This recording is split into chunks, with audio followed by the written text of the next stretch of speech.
Hello बच्चों, मैं मीता कुमारी, वरिष्ठ अध्यापक गणित, राजकीय उच्च माध्यमिक विद्यालय कागमाला के एजुकेशन टूरिस्ट चैनल की ऑनलाइन क्लास में आपका हार्दिक स्वागत करती हूँ। बच्चों, आज हम पढ़ेंगे कक्षा 10 गणित की पाठ्य पुस्तक अध्याय 12 वर्तों से संबंधित क्षेत्रफल परिचय। वर्तों से संबंधित क्षेत्रफल के परिचय के बारे में बच्चों आज हम अध्ययन करेंगे। तो सबसे पहले लेते हैं वर्त क्या होता है। वर्त तो देखो बच्चों, ये एक आकृति आपको दिखाई दे रही है। ये आकृति कैसी है बच्चों? वर्ताकार। ये जो वर्ताकार आकृति है, इसकी अभी परिभाषा देखेंगे। वर्त होता क्या है? किसी एक निश्चित बिंदु से, निश्चित बिंदु, अब देखो बच्चों, ये निश्चित बिंदु क्या है? ये है निश्चित बिंदु। निश्चित बिंदु से समान दूरी पर स्थित बिंदुओं का बिंदुपथ, यानी इस निश्चित बिंदु से समान दूरी पे असंख्य बिंदुओं का बिंदुपथ स्थित है। और जो समान दूरी है वो क्या होगी बच्चों? इस बिंदु से और इन बिंदुओं के बीच की दूरी, ये दूरी मान लें, ये दूरी मान लें, या फिर ये दूरी मान लें। यानी ये जो बिंदुओं का बिंदुपथ है वो इस निश्चित बिंदु से हर जगह समान रहेगा और ये होगी समान दूरी। तो किसी निश्चित बिंदु से समान दूरी पर स्थित बिंदुओं का बिंदुपथ वर्त कहलाता है। और ये निश्चित बिंदु है, निश्चित बिंदु वर्त का केंद्र कहलाता है। इसी को कहेंगे बच्चों वर्त का केंद्र। जो ये निश्चित बिंदु है इसी को क्या कहेंगे? वर्त का केंद्र बिंदु कहेंगे। वर्त एक साधारण बंद वक्र होता है जो समतल को दो क्षेत्रों में विभाजित करता है, एक आंतरिक और दूसरा बाहरी। तो देखो बच्चों, किसी भी समतल को एक वर्त दो भागों में विभाजित करता है। तो वर्त के जो अंदर का भाग होगा, ये भाग, ये आंतरिक भाग होगा, और इस वर्त के बाहर का जो क्षेत्र है वो होगा बाहरी क्षेत्र। तो ये है बच्चों वर्त की परिभाषा और वर्त की आकृति। अब देखो लेते हैं वर्त की त्रिज्या। वर्त की त्रिज्या, वर्त में केंद्र से बिंदुपथ तक की दूरी को त्रिज्या कहते हैं। तो देखो, ये केंद्र बिंदु और केंद्र से बिंदुपथ, ये जो बिंदुपथ है, बिंदुपथ पे कोई भी बिंदु, ये जैसे बिंदु P है और ये केंद्र बिंदु है, तो इस केंद्र बिंदु से बिंदु P के जो बीच की दूरी होगी, यानी O से लेके P तक, OP, वो क्या होगी? वर्त की त्रिज्या।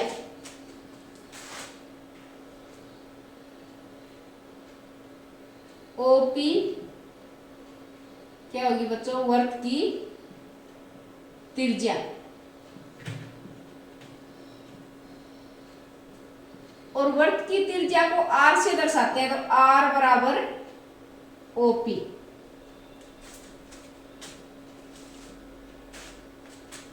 वर्त में असंख्य त्रिज्याएं होती हैं और सभी त्रिज्याओं की लंबाई आपस में समान होती है। तो वर्त में बच्चों असंख्य त्रिज्याएं होती हैं। जैसे ये देखें तो ये भी क्या है? वर्त के केंद्र से और बिंदुपथ पर स्थित बिंदु के बीच की दूरी है, यानी इसको बिंदु R मान लें या Q मान लें, तो ये OR, ये भी क्या होगी? वर्त की त्रिज्या होगी। ऐसे जैसे ये बना दी, ये बना दी, ये सारी की सारी क्या है? वर्त की त्रिज्याएं। यानी एक वर्त में असंख्य त्रिज्याएं हो सकती है और सभी त्रिज्याओं की लंबाई है वो क्या होगी? समान होगी। अब देखते हैं बच्चों व्यास। तो देखो, एक जो व्यास है वो वर्त को दो बराबर भागों में विभाजित करने वाली रेखा को व्यास कहते हैं। ये वर्त है और इसको दो बराबर भागों में विभाजित करने वाली रेखा, ये जो रेखा है P से Q तक की जो रेखा, वो वर्त को देखो दो भागों में विभाजित कर रही है, एक भाग ये और एक भाग ये, तो दो भागों में विभाजित कर रही है। और ये जो रेखा है ये वर्त के केंद्र से होकर गुजरती है और यह त्रिज्या की दो गुणी होती है। त्रिज्या की दो गुणी कैसे होगी? देखो बच्चों, ये केंद्र बिंदु O मान लो, नाम मैं इसको दे रही हूं। O से लेकर Q तक की जो दूरी है वो क्या है? त्रिज्या है,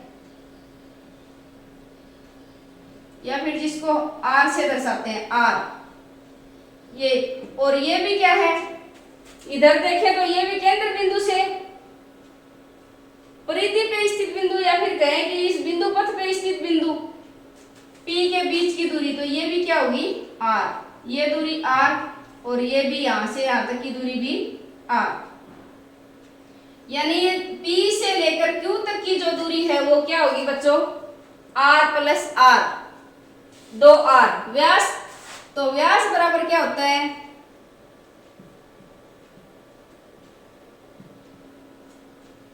त्रिज्या प्लस त्रिज्या, r प्लस r, यानी 2r। यहाँ पे PQ व्यास है बच्चों, तो PQ बराबर क्या लिख दे,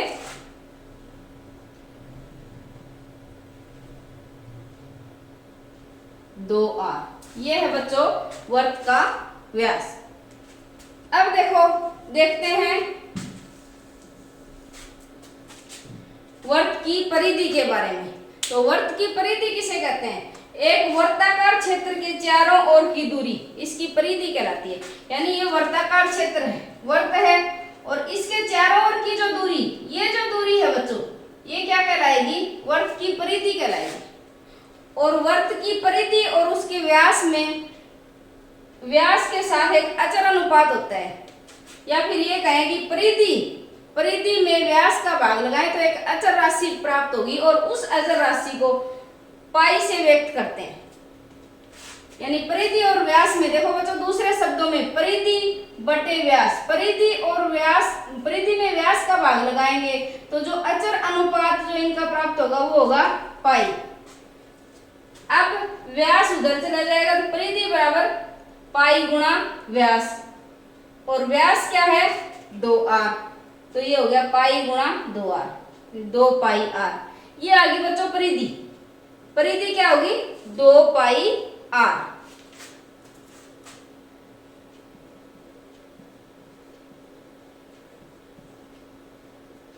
वर्त की परिधि,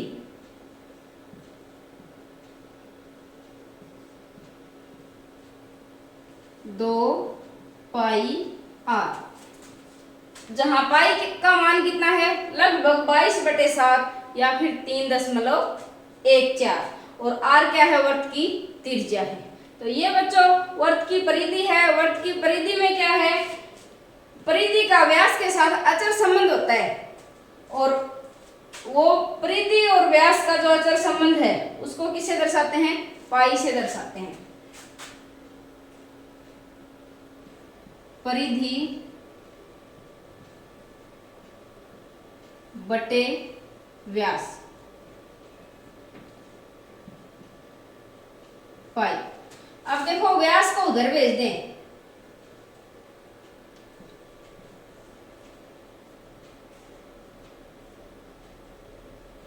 तो ये हो जाएगा पाई गुणा व्यास। अब व्यास क्या है बच्चों 2r, तो ये हो गया 2 पाई r, जहां पे पाई का मान 22/7 या 3.14, और r क्या है वर्त की त्रिज्या है। तो ये है वर्त की परिधि।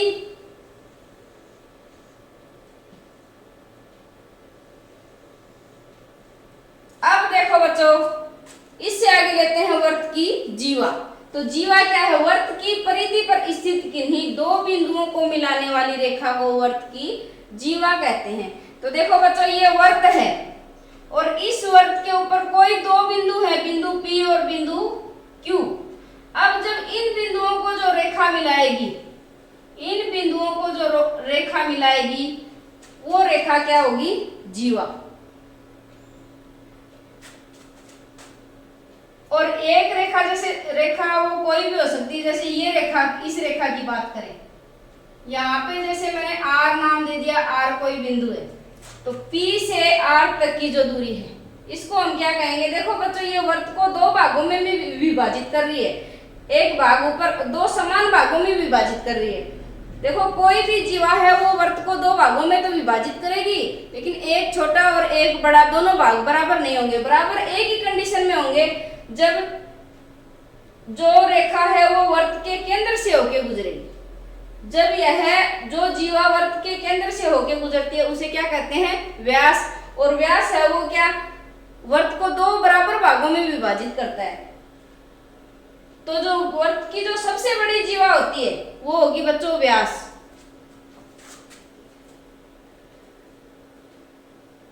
वर्त की सबसे बड़ी जीवा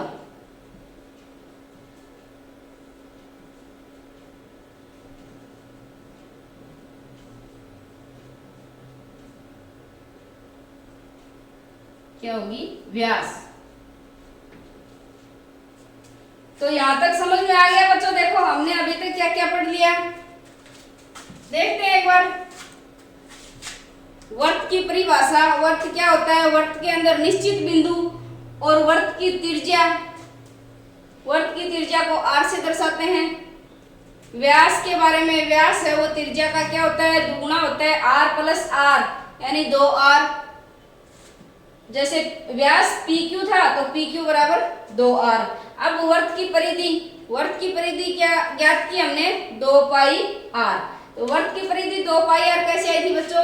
क्योंकि परिधि और व्यास में जो अनुपात है वो एक अचर अनुपात होता है और उसको हम पाई से व्यक्त करते हैं। तो परिधि बटे व्यास बराबर पाई। अब परिधि व्यास उधर भेज दिया तो पाई गुणा व्यास यानी पाई गुणा 2r। व्यास क्या है? 2r, तो ये हो गया 2 पाई r। ये अपनी परिधि इस प्रकार से हमने ज्ञात कर ली थी। उसके बाद ये वर्त की सबसे बड़ी जीवा क्या होती है? वर्त का व्यास है। जीवा के बारे में हमने देख लिया, कोई भी जीवा है वो वर्त को दो भागों में विभाजित करेगी, एक छोटा भाग और एक बड़ा भाग। और ऐसी जीवा, वर्त की ऐसी जीवा जो वर्त के केंद्र बिंदु से होकर गुजरती है वो वर्त को दो समान भागों में विभाजित करेगी और वो वर्त का व्यास कहलाएगी। तो यहाँ तक बच्चों हमने देख लिया। देखो अभी आगे देखते हैं वर्त का क्षेत्रफल। वर्त का क्षेत्रफल, ये वर्त का केंद्र बिंदु O से P तक की दूरी जो है वो त्रिज्या r और परिधि 2 पाई r। अब देखो बच्चों क्या करेंगे, इस वर्त को हम छोटे छोटे तिरछे खंडों में विभाजित कर लेंगे। छोटे छोटे तिरछे खंड बनाएंगे इस वर्त के और हम समान 10 तिरछे खंडों में विभाजित करेंगे। तो देखो देखते हैं, 1 2 3 4 5 6 7 8 9 10। देखो बच्चों 10 छोटे छोटे तिरछे खंडों में विभाजित कर लिया। क्यों? क्योंकि हमें क्या ज्ञात करना? वर्त का क्षेत्रफल। और वर्त का क्षेत्रफल हम वर्त को छोटे छोटे तिरछे खंडों में विभाजित करके करेंगे। तो अब इन तिरछे खंडों को देखो इस प्रकार से व्यवस्थित करेंगे कि आधे तिरछे खंडों को नीचे जमाएंगे और आधे तिरछे खंडों को उल्टा करके उसके ऊपर जमाएंगे। तो देखो इस प्रकार से जमेंगे बच्चों, एक आयत की आकृति प्राप्त होगी जब तिरछे खंडों को हम जमाएंगे। तो देखो अभी आधे तिरछे खंड 1 से 5 तक तिरछे खंड, जो 5 तिरछे खंड हैं उनको हम नीचे जमाएंगे। देखो 1 2 3 4 5। अब 5 को उल्टा करके जमाएंगे, जो ये स्पेस बच गया इसमें 6 7 8 9 और 10। अब देखो बच्चों ये एक आयत जैसी आकृति बनी, यानी आयत के अंदर व्यवस्थित कर लिया हमने इनको तिरछे खंडों को। अब जो ये आयत की ये क्या है? ये है बच्चों आयत की लंबाई और ये क्या है? आयत की चौड़ाई है। चौड़ाई तो लंबाई यहां से देखेंगे, आयत की लंबाई क्या होगी? आधे जो तिरछे खंड हैं वो नीचे हैं और आधे तिरछे खंड हैं वो ऊपर है। और ये देखो ये कौन सा भाग है? यानी ये कहेंगे परिधि, जो वर्त की परिधि है, आधी जो परिधि है उसका जो भाग उसको हमने नीचे जमा दिया और आधी ऊपर, यानी ये क्या आ गई? पाई r या परिधि बटे 2। या तो ये कहें परिधि बटे 2, परिधि का आधा भाग ऊपर है और आधा भाग नीचे, तो लंबाई क्या होगी? पाई r। अब देखो चौड़ाई देखेंगे। अब चौड़ाई बच्चों ये है चौड़ाई वर्त की, और ये चौड़ाई देखो ये यही चौड़ाई है। तो इस आयत की जो चौड़ाई है वो क्या हो जाएगी? r। और आयत का क्षेत्रफल क्या होता है बच्चों? लंबाई गुणा चौड़ाई। आयत का क्षेत्रफल होता है लंबाई गुणा चौड़ाई। तो हम आयत के क्षेत्रफल से वर्त का क्षेत्रफल ज्ञात करेंगे।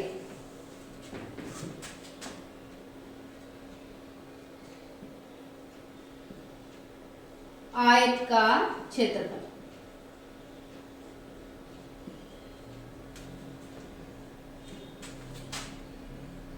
लंबाई गुणा चौड़ाई। अब देखो इसमें लंबाई क्या है, पाई आर,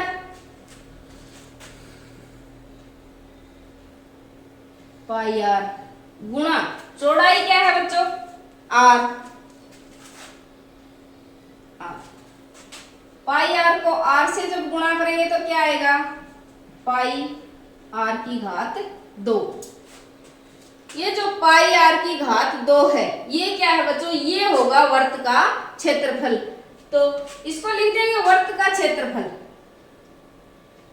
वर्त का क्षेत्रफल। और यही हमें ज्ञात करना था। आयत वर्त को हमने तिरछे खंडों में विभाजित करके और एक आयत में व्यवस्थित करके और आयत के क्षेत्रफल की सहायता से वर्त का क्षेत्रफल ज्ञात किया। अतः वर्त का क्षेत्रफल क्या होगा बच्चों,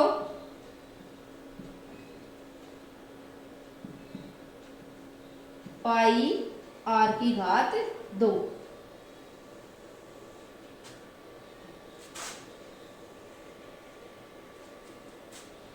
अब देखते हैं आगे बच्चों। अब तक हमने जो महत्वपूर्ण जो फॉर्मूले हैं वर्त में वो देखेंगे। तो देखो वर्त से संबंधित महत्वपूर्ण फॉर्मूला, वर्त का क्षेत्रफल कितना होता है, पाई आर स्क्वायर। ये हमने ज्ञात कर लिया, वर्त का क्षेत्रफल पाई आर की घात 2। वर्त का परिमाप, वर्त का परिमाप या फिर वर्त की परिधि एक ही बात होती है, यानी चारों ओर की माप। तो वो क्या होगी बच्चों, 2 पाई आर। ये भी हमने ज्ञात कर लिया। अब है अर्धवर्त का क्षेत्रफल। अर्धवर्त का जो क्षेत्रफल है वो क्या होगा, वर्त का क्षेत्रफल होता है पाई आर की घात 2। तो पाई अर्धवर्त का क्षेत्रफल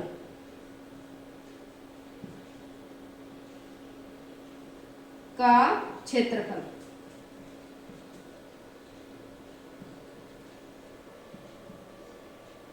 देखो पाई आर की घात 2, वर्त के क्षेत्रफल में 2 का भाग लगाएंगे तो प्राप्त होगा अर्धवर्त का क्षेत्रफल।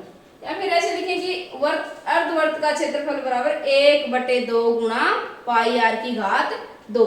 यह है अर्धवर्त का क्षेत्रफल। अब देखो अर्धवर्त की परिधि।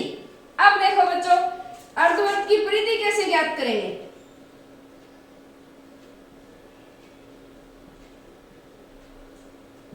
अर्धवर्त की परिधि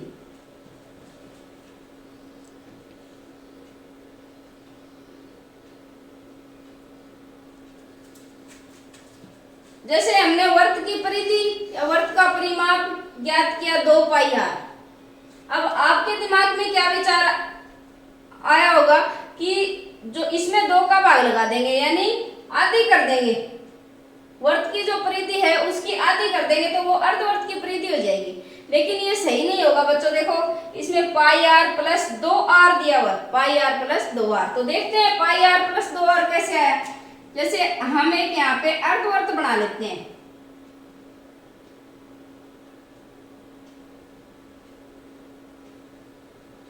ये जैसे मानो कि ये अर्धवर्त है,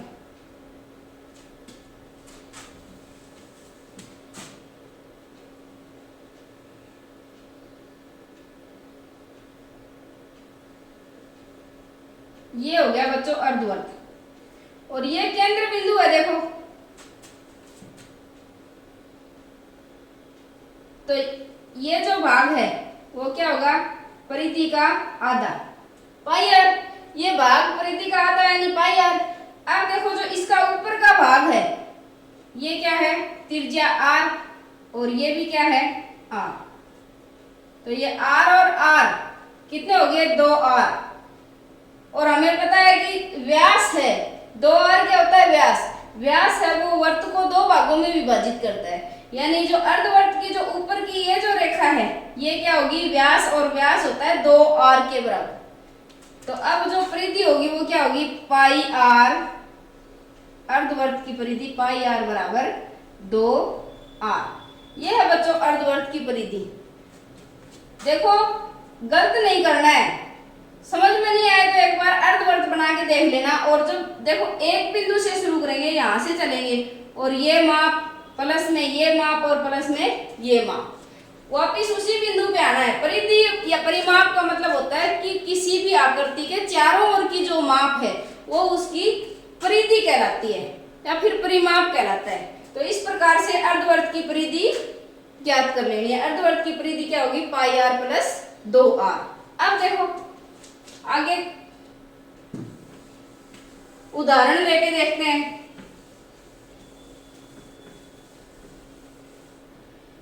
उदाहरण क्या है बच्चों, उस वर्त का क्षेत्रफल ज्ञात करो जिसकी त्रिज्या 7 सेंटीमीटर है।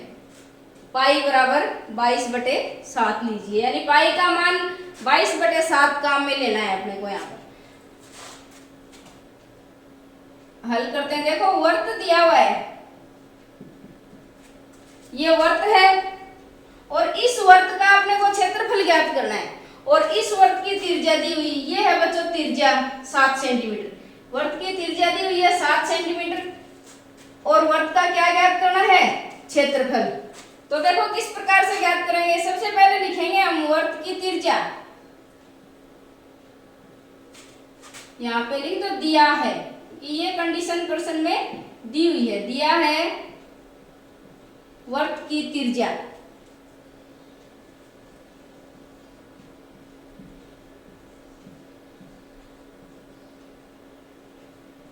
तो वर्त की त्रिज्या कितनी है बच्चों, 7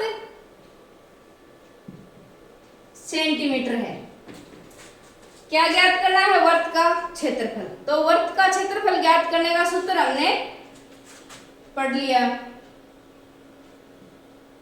वर्त का क्षेत्रफल क्या होता है बच्चों, वर्त का क्षेत्रफल पाई आर की घात 2, ये होता है वर्त का क्षेत्रफल। अब इसमें मान रखेंगे, पाई की जगह क्या मान काम में लेना है बच्चों, 22/7। और ये आर की घात 2, आर का वर्ग, यानी आर त्रिज्या है, त्रिज्या 7 सेंटीमीटर दी है और 7 का वर्ग करेंगे यानी 7 गुणा 7, 7 का वर्ग 22/7 गुणा 7 गुणा 7। अब देखो बच्चों 7 से 7 काट देंगे, 7 एकम 7, 7 एकम 7, कट गया।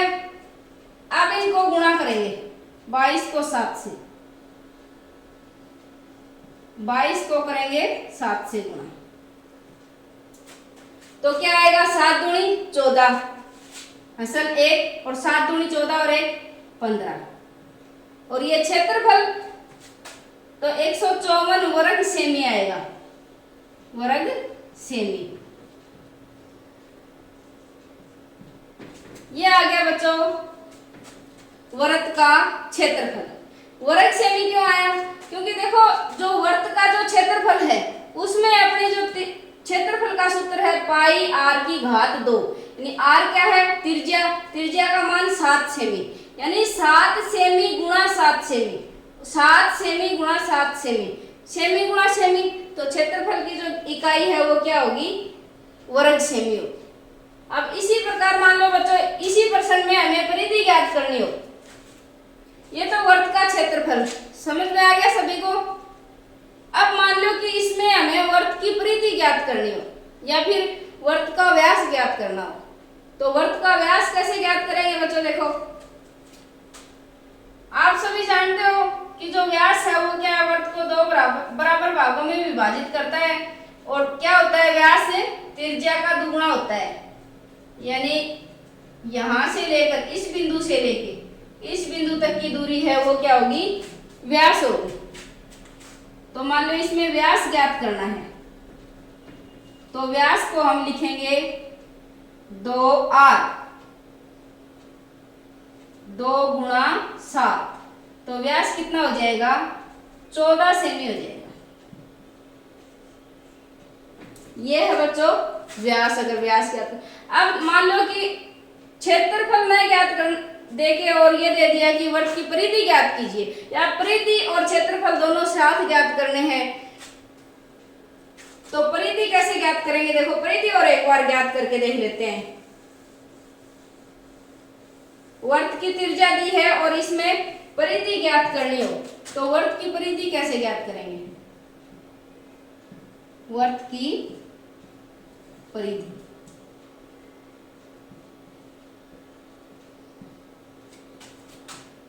क्या होती है बच्चों? वृत्त की परिधि 2 पाई आर। पाई क्या है 22/7 और आर क्या है 7 सेमी, तो इसी को रख देना है इसमें 2 गुणा 22/7 और गुणा 7। 7 से 7 एक बार कट जाएगा, तो क्या आएगा 2 गुणा 22, यानी 22 दूनी कितना होता है 44 सेंटीमीटर है, वो क्या होगी वृत्त की परिधि होगी। ये बच्चों वृत्त की परिधि आ गई। अब इस और भी हम इस तरह के सवाल हैं वो कर सकते हैं इन सूत्रों की सहायता से। तो देखो बच्चों आज के जो क्लास में क्या था कि अपनी जो बेसिक चीजें थी वो हमने पढ़ी है आज, और अगले वीडियो में पढ़ेंगे हम इससे आगे जो प्रश्नावली के जो सवाल हैं उनको हल करेंगे। तब तक के लिए धन्यवाद।